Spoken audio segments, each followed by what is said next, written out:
l'Évangile Notre Espoir vous présente la 6e d'une série sur comprendre la souffrance.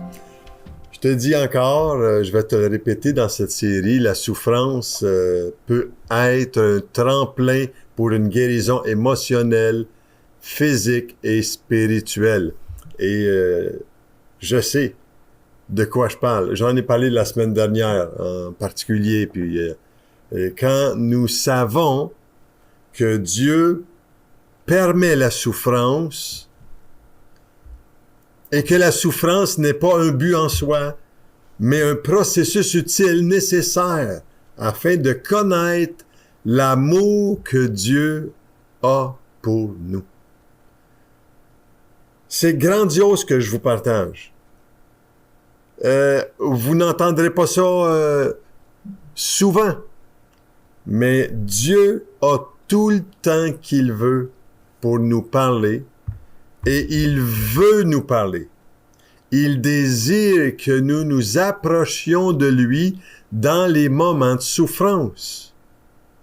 Et dans sa grandeur, dans sa bonté, Dieu apaise, Dieu délivre et veut parler. Mais est-ce que nous l'écoutons? C'est ça qui est la question. Nous pouvons comprendre. Je veux vous le dire, là, encore une fois, nous pouvons comprendre la souffrance, comment la gérer. Et dans l'incompréhension de la souffrance, Dieu veut nous faire entendre comment il agit et ce qu'il veut nous dire. Est-ce que tu peux entendre sa voix te parler? Je te le dis que oui. Et je veux te communiquer à travers ces émissions que dans la souffrance que tu peux expérimenter, Dieu nous accorde des solutions et nous aide à nous approcher de lui. Et la bonne nouvelle, c'est que Dieu te connaît bien mieux que moi, puis il utilise la souffrance, que tu le veuilles ou pas. Des fois, on ne veut pas souffrir. Mais Dieu a placé ta vie sur cette terre pour vivre des moments de souffrance. Et il veut qu'on puisse découvrir qui il est, l'objectif à travers la souffrance. Mais j'aimerais te déclarer dans cette émission aujourd'hui que Dieu change la souffrance en bénédiction dans bien des domaines de notre vie. J'aimerais lire un texte dans l'Épître de Pierre, chapitre 4, verset 12 avec toi. L'apôtre Pierre qui, lui, a connu ce que c'était de la souffrance. Il en parle dans son épître et je vous encourage à lire ce chapitre merveilleux de 1 Pierre, chapitre 4. Et Pierre explique l'objet de ses souffrances. Et il veut bien remplir la fonction dans laquelle Dieu l'a appelé. Et il dit au verset 12, « Bien-aimés, premièrement, là, il parle de ceux qui l'aiment. OK? Puis Pierre il dit, « Bien-aimés, ne soyez pas surpris comme d'une chose étrange qui vous arrive, de la fournaise qui est au milieu de vous pour vous éprouver. » J'aime les termes, je connais les termes bibliques. Il y a quelqu'un qui un jour a dit que dans la vie, soit on entre dans un problème, soit on en sort. Soit on doit se préparer à rencontrer un nouveau défi. En bon québécois, on n'est pas sorti du bois. Mais sérieusement, qui d'entre vous aime ça, la difficulté? On n'aime pas.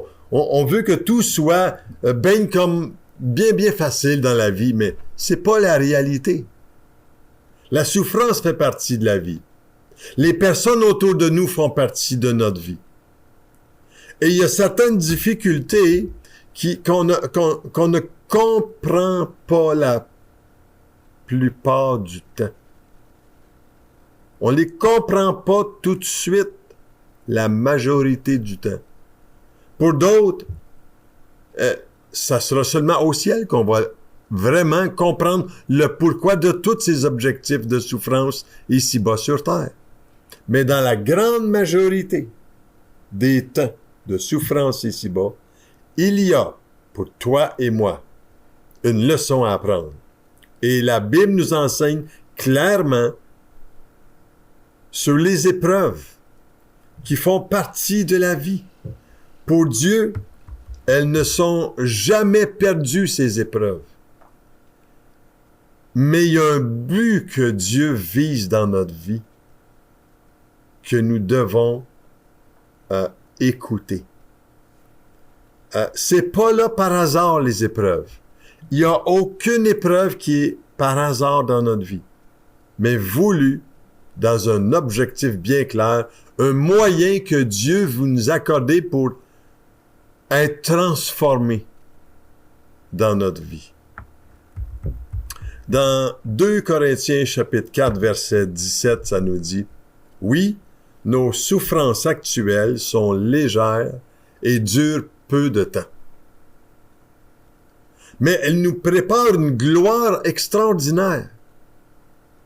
Cette gloire dure toujours et elle est beaucoup plus grande que nos souffrances. » Laissez-moi vous dire que derrière chaque problème, Dieu a son plan. Puis il y a un bon plan pour ceux qui se confient en lui. Laissez-moi vous dire. Il utilise les circonstances pour nous changer, purifier notre foi, notre caractère, le transformer pour le rendre semblable à Christ lui-même. Et vous savez, quand Jésus était sur terre, il nous a averti que nous allions souffrir dans ce monde, mais qu'au sein même de l'épreuve, nous serions triomphants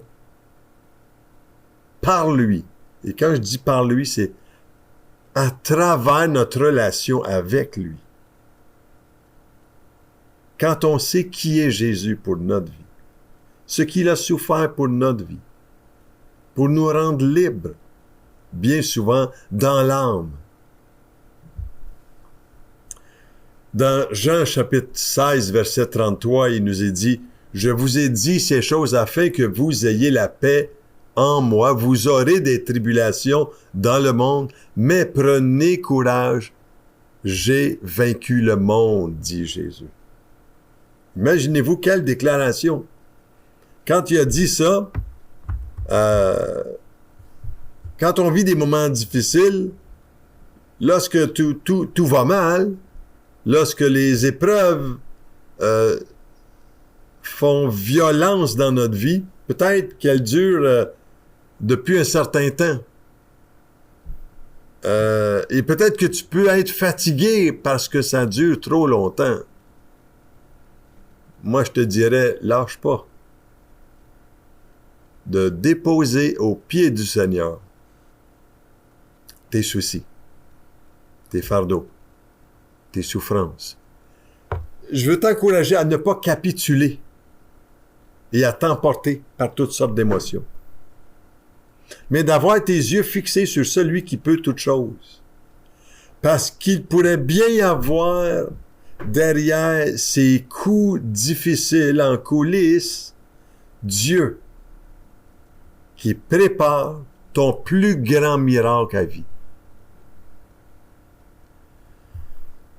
Il y a des exemples bibliques et un de ces exemples que j'ai choisi dans les Écritures, ce sont les 3 jeunes Hébreux qui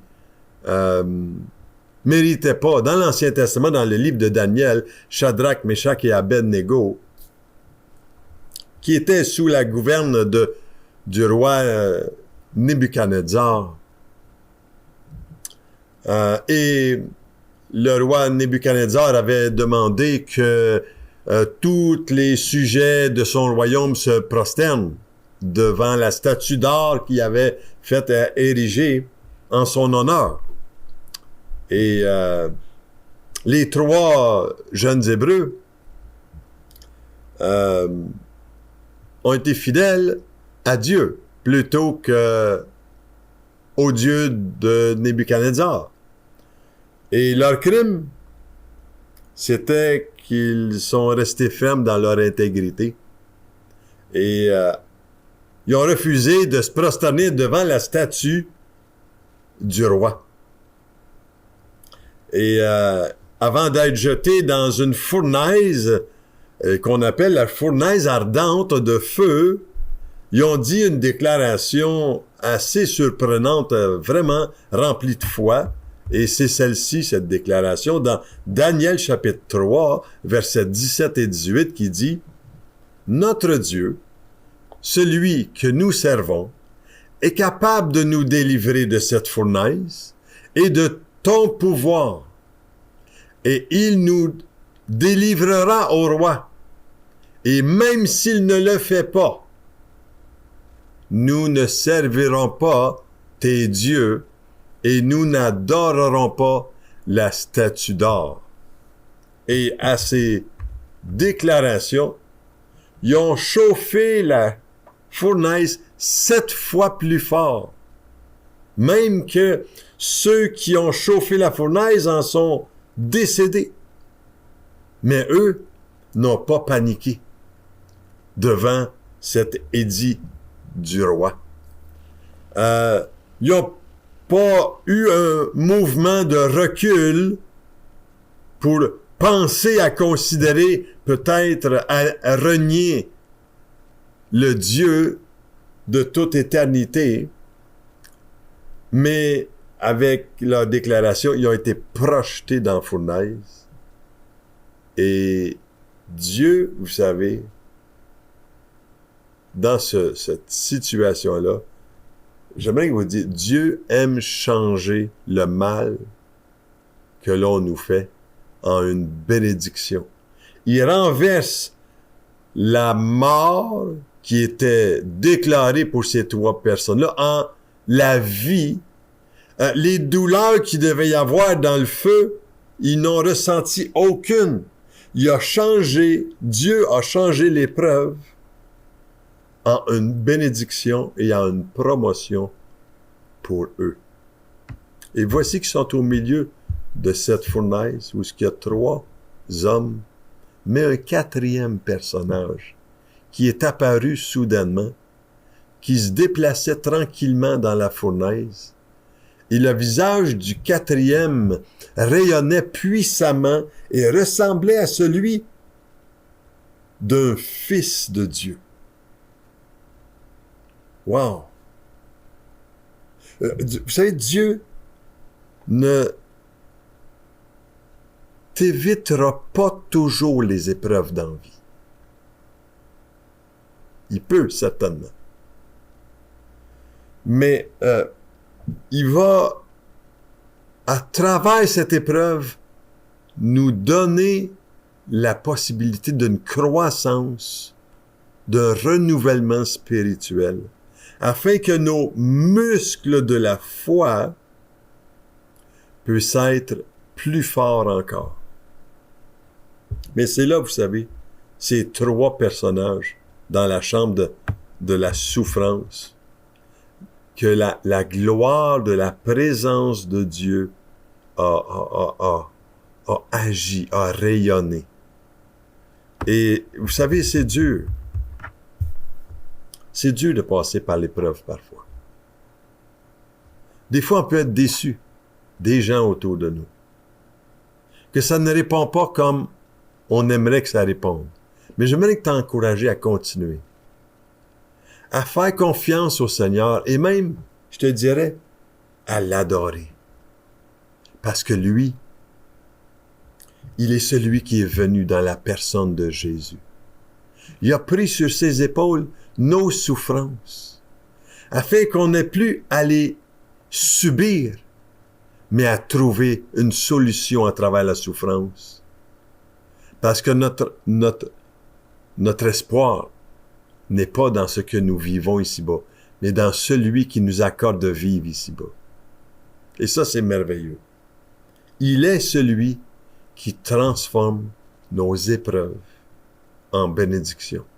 Je l'ai vu dans les aspects financiers, quand on était à la disette, quand j'étais dans le collège biblique, et que on avait, moi et Sylvie, 3 enfants, et que Sylvie était à la maison pour pouvoir aider à l'éducation, et elle le fait tellement d'une façon brillante dans ces moments-là. Mais on était à la disette. Et mon Dieu a pourvu dans notre disette, même si parfois on devait couper dans beaucoup de dépenses inutiles. On n'a jamais manqué de rien sur notre table. Et je bénis Dieu pour cela. Il a changé l'aspect financier il a pourvu à nos besoins.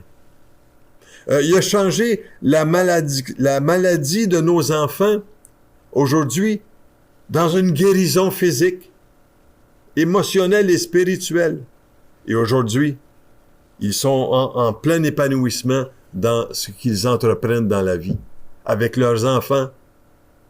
Et nous, on bénéficie de trois beaux enfants, mais 5 beaux petits garçons aussi, à travers cela aujourd'hui. Dieu a changé des choses. Quand je pensais que je m'étais dirigé à la mauvaise place dans le ministère quand on était au Nouveau-Brunswick et que j'ai pu vivre cette pêche miraculeuse, du tout au tout, Dieu a parlé avec ce nombre de poissons extraordinaires que j'ai pu prendre avec un frère dans la foi. Vous savez, ne me demande pas, Denis, comment Dieu va le faire. Et j'aimerais que tu ne te tourmentes pas avec les « pourquoi Dieu ça m'arrive ». Vous savez, il y a certains secrets qui appartiennent seulement à Dieu. Moi, je veux seulement t'encourager. Il y a une solution que Dieu prépare, que tu ne vois pas. Mais il faut que tes yeux soient sur lui. Reste fidèle. Attache-toi à celui qui peut toutes choses. Peu importe. Et vous savez, à la sortie de cette fournaise, les 3 jeunes ont été promus dans leur fonction parce que Nebuchadnezzar a été étonné que ce Dieu qui les a protégés était le seul vrai Dieu. Et il est encore, il n'a jamais changé. Mais il fallait qu'il passe d'abord par ce feu, cette souffrance. Courage, mon ami. Avec Dieu, tes épreuves même sont en réalité des bénédictions cachées. Je le répète, les épreuves même peuvent être une bénédiction cachée. Et je termine avec ces petites déclarations ici concernant l'épreuve. Si tu veux les écrire, tu peux les écrire. Mais l'épreuve, c'est une bénédiction cachée. Deuxièmement, Dieu se sert des problèmes pour nous rapprocher de lui. Troisièmement, l'épreuve qui est traversée avec foi te rendra plus fort. Quatrièmement, dans l'épreuve, ton caractère sera transformé à l'image de Christ. Et cinquièmement, les épreuves révèlent ce qu'il y a dans le fond de ton cœur. J'aimerais prier avec toi aujourd'hui, en terminant. Seigneur, je veux te remercier pour cette personne qui écoute avec attention ce que je partage sur les souffrances. Toi, Seigneur, tu connais la souffrance que cette personne vit en ce moment, qui est une douleur qui est au-dessus de ce qu'elle peut penser. Mais tu ne donnes pas une épreuve au-delà de ce qu'elle peut subir. Seigneur, touche, réconforte, restaure aujourd'hui. Ouvre un nouveau sentier. Ouvre une nouvelle porte, Seigneur. viens, Seigneur, toucher, guérir, Seigneur, dans cette maladie peut-être aujourd'hui. Seigneur, je prie pour une guérison physique au nom de Jésus, afin qu'il y ait une restauration dans le corps et que cette personne puisse témoigner à quelqu'un d'autre. Le Seigneur est venu faire une œuvre dans ma vie de guérison, de restauration peut-être. Peut-être que tu es en colère. Je prie, Seigneur, que tu bénisses cette personne. Que cette colère soit déposée à tes pieds.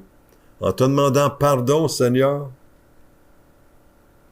et en te demandant de guérir, afin que je puisse apprendre à aimer au-dessus de toute forme de vengeance envers quiconque. Père, merci aujourd'hui pour cette personne qui écoute attentivement et qui a besoin d'une intervention de toi. Je la remets entre tes mains aujourd'hui, au nom précieux de Jésus. La semaine prochaine, je vais vous partager ce que Dieu fait au travers de nos souffrances. Et écoute bien ce chant, j'ai déposé mon cœur devant toi. Et on se revoit la semaine prochaine. Le Saint-Esprit va toucher pendant ce temps de chant. Écoute bien les paroles et soyez richement bénis.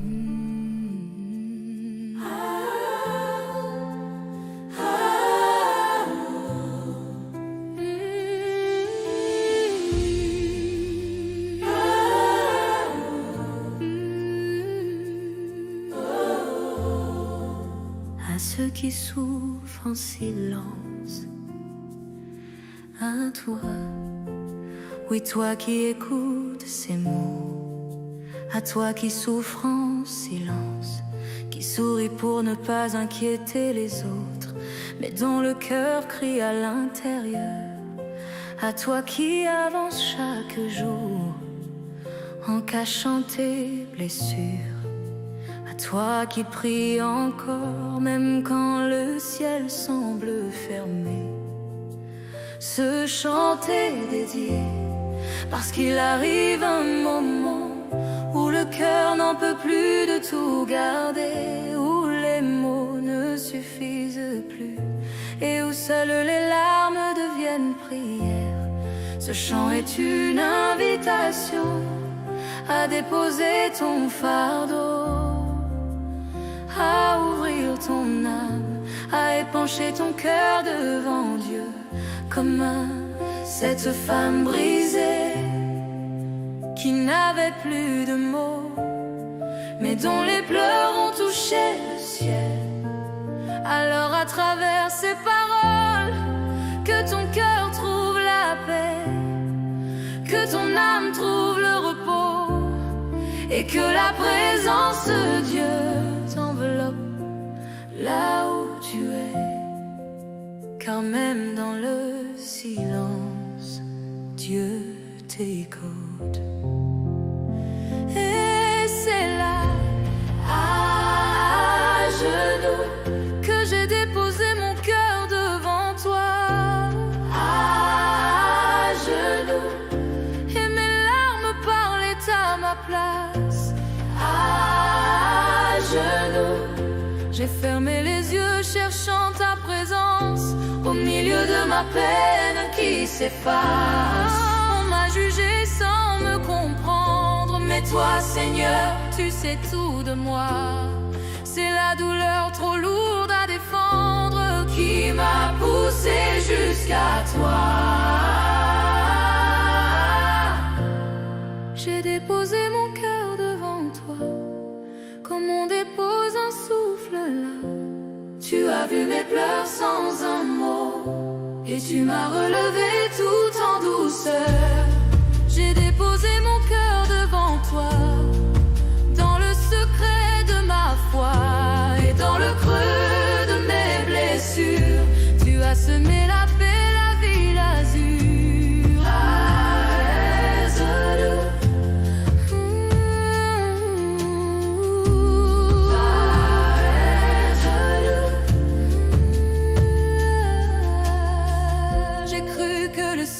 C'était fermé, que ma voix se perdait dans la nuit, mais ton regard m'a retrouvé, et ton amour m'a donné vie. Tu n'as pas effacé mes larmes, tu les as changées en lumière. Tu as parlé dans le vacarme et rendu l'espoir à ma prière. J'ai déposé mon cœur devant toi, comme on dépose un souffle là. Tu as vu mes pleurs sans un mot, et tu m'as relevé tout en douceur. J'ai déposé mon cœur devant toi, dans le secret de ma foi et dans le creux de mes blessures. Tu as semé la paix, la vie, l'azur.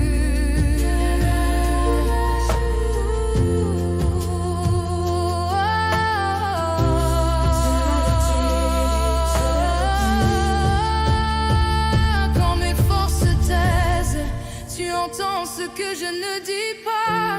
Tu lis les mots dans mes faiblesses, et tu poses ta main sur mes combats. Même brisée, je reste tienne. Mon cœur sait où aller, car ton amour tendre et ancien ne cesse jamais de m'appeler. J'ai déposé mon cœur devant toi, et ton souffle a calmé ma voix. Tu as changé ma peine en joie, mon désert en éclat de foi. Et si demain encore je pleure, je viendrai vers toi, Seigneur, déposer mon cœur sans détour, sous ton regard plein d'amour. J'ai déposé mon cœur devant toi, à genoux.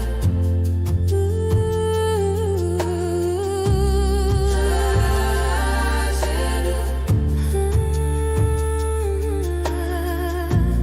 À genoux.